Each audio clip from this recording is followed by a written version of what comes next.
unsteady but determined. She doesn't want to let you go. In this dangerous forest, only by following you does she have any hope of survival. You stop and look back at Liu Ruyan confused. Little one, need something? I want to follow you. Liu Ruyan's voice carries a hint of hope. Right now she's just a cub and injured. Surviving in this forest would be nearly impossible. Follow me, where are your parents? Liu Ruyan lowers her head, putting on a pitiful act. Because of my color, my parents kicked me out. I haven't eaten in 3 days. Liu Ruyan keeps playing pitiful, but inside she's ashamed of herself for this behavior. I, Liu Ruyan, the great empress who could flip clouds with one hand and rain with the other, who could decide countless lives with a thought, and now I have to play pitiful to get sympathy? What a disgrace. Seeing you don't respond, Liu Ruyan speaks again. Please, I just want to live. That one sentence hits your soft spot. Thinking about how you had parents and siblings but still ended up an orphan, you thought you had it bad, but turns out there's someone with the exact same experience. Kindred spirits and misfortune. Sympathy wells up in your heart for the white tiger cub. All right, you can follow me. Liu Ruyan's heart leaps. Looks like she successfully gained your sympathy. The great empress now has to rely on sympathy from her own kind to survive. Just thinking about it is embarrassing. Good thing this is just a tiger, otherwise she really couldn't bring herself to do it. With your permission, Liu Ruyan carefully follows behind you. As Liu Ruyan walks, she curiously observes you.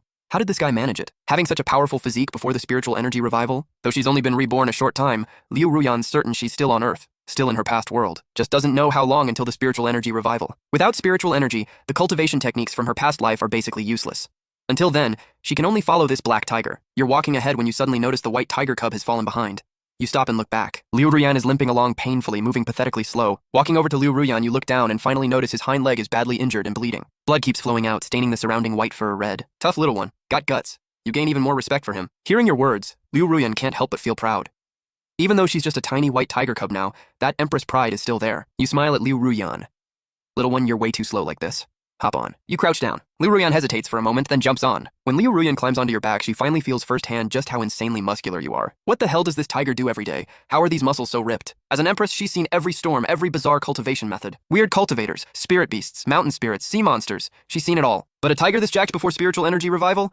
Absolutely unheard of. This makes Liu Ruyan intensely curious about you. 2.5 minutes later, you bring the white tiger cub back to your den. There's a crystal clear stream here with water babbling by. This is where you always come to wash up after your workouts. You set down the white tiger and tell him to clean his wound first, then turn to leave. This is your territory, totally safe. No wild beast will come hurt the white tiger cub. Watching you leave, Liu Ruyan blinks her big eyes. She didn't expect this black tiger to be so considerate, even knowing to have her clean her wounds. This tiger seems way smarter than she imagined. While washing up, Liu Ruyan starts unconsciously thinking about you again. Takes care of the weak, knows about wound care. What's this black tiger's deal? Little does she know, you were also reborn, and in your past life, you were a medical school top student. Moments later you return, hearing footsteps. Liu Ruyan, still on edge from earlier, instinctively whips her head around toward you. She sees you walking over with some plants in your mouth. While she's puzzling over it, you start chewing up the plants. What is that? Liu Ruyan can't help but ask. You glance at her. Medicinal herbs, they'll heal your wound. Might sting a bit at first, but just tough it out. Won't take long to heal. Liu Ruyan's eyes go wide. Her two eyes, left one says no and right one says way. Before Liu Ruyan can snap out of her